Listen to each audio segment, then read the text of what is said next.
This caused much anxiety for the dog.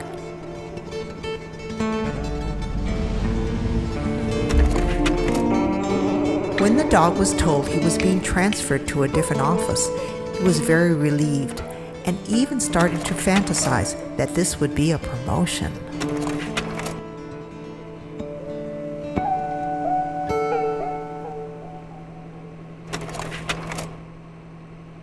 The dog was given to a young relative of the boss who lived in the suburbs and had a yard of sorts.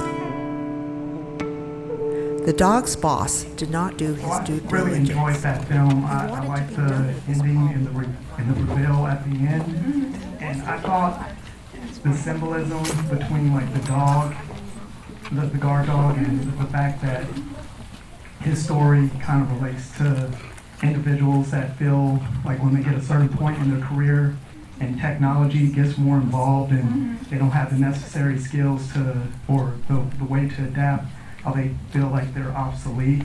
I thought that was excellent symbolism between that because, they say a dog is a man's best friend.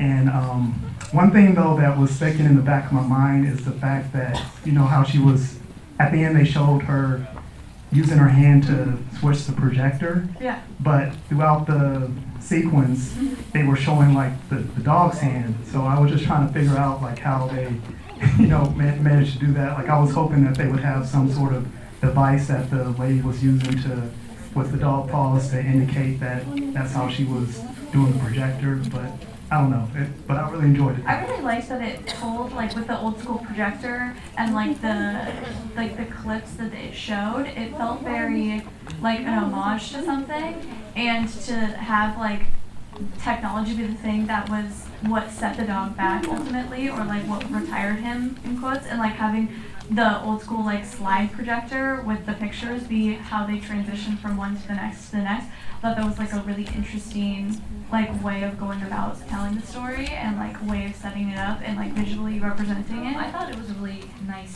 story, and the only issue that I kind of had with it, the only big issue was that the pictures of the dogs were all different, and I would have preferred at least like a consistent dog so that I felt like more attached to it. But the reveal was great, and I thought that it kind of said a lot about society and things like that. I actually really liked that it was different dogs because the whole theme to me was it's not just about a dog, it's just dogs in general. I thought it really like paid a really nice homage to dogs in general, and it just kind of reminded us that like to remember that we're more than just our job, we're more than just our title or our role. We are people, we have feelings, and dogs have feelings, and they're more than just companions or guard dogs. Like not to get so caught up in like identity and like using what you do as your identity. Exactly. I'm Margaret Adachi. I wrote a dog story. I'm Guido Frenzel. I shot and produced Dog Story and director, unfortunately. Question about what inspired you for each of your films. Well, the dog story is actually my story because I used to work in the film business for about 30 years, and then I got aged out. So that's kind of me. We loved it. How I got to the project is Jill Dinyanica, the director, and I've known Margaret. She's actually an artist, and she does these figures that you saw, like the dog is these anthropomorphic kind of figures, and she's now very successful as an artist. So as sad as this film story is, I would say she does some very beautiful art. But how I came to it is when Jill and we did a feature a few years ago called Life Inside Out, and we really wanted to do a short film around that time, and then Jill showed me the text of Dog Story, and I had just had an accident like the year before we shot that, and kind of got acquainted with what it's like to be in a wheelchair for 6 months, and I work in TV as well. And it really spoke to me in ways that I didn't understand before, and I really we wanted to do something to bring that story out and show. I really identified with what you were doing with the whole thing, and what I got out of it is the dog thing was just a metaphor for people and who lose those jobs. And if you've been unemployed for a long period of time, or even if you get back in the workforce and you're underemployed, it's kind of like getting your nuts cut off, like the dog was getting his nuts cut off at the end. What was the most challenging part of filming your film? I mean, I would say just finding the angle of how to, because honestly the filming was about as easy as can be.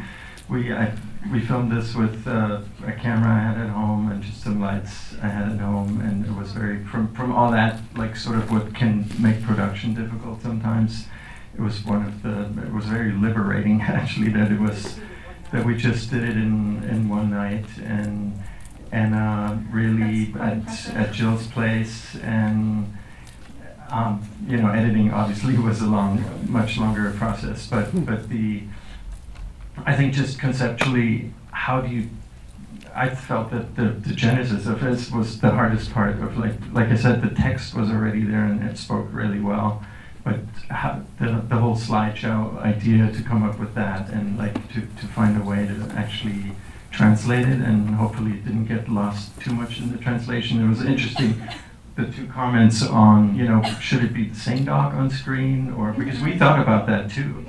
And we actually did think, should we go out and just take one dog and shoot the story for the show, but for the slideshow, but we felt it was stronger to actually have the multitude of dogs represented. Yeah, about that, I started out like just using it as sort of like an iMovie storybook, and I went to the internet and I would type in dog sad, and they would come up with all these pictures, and I would pick one. So I would have to articulate what the emotion that I want to show, and then pick from all the dogs. And of course, all the dogs are different, you know. So it was just kind of a little skeleton of a structure that we put together. But I think we went with that in the end, you know. Could you guys tell me what you shot on and what the budget was for your project? I know it's kind of a specific question. Under 1,000, it was, and that's including probably festival submissions. I mean, seriously, it was next to nothing. And what was the other question? What camera did you Oh, what shoot? camera? It was a Nikon DSLR, and it's just HD. I mean, we really didn't even, to be quite honest, it's amazing to see it even on screens like that, because that was almost not our plan in terms of, it was also shown at a gallery exhibition, and where actually the chair was there, and on a little TV and of her last show downtown. And maybe one thing I wanted to, about technical, I wanted to say, I really wanted to always do a film that's only shot with a 50mm lens, and that was it. Like I never changed the lens. And yeah, I don't know whether you know, like some of the more cinematography kind of people might know, like Ozu, the Japanese filmmaker, he shot almost everything with that lens, and I wanted to do something minimal like that.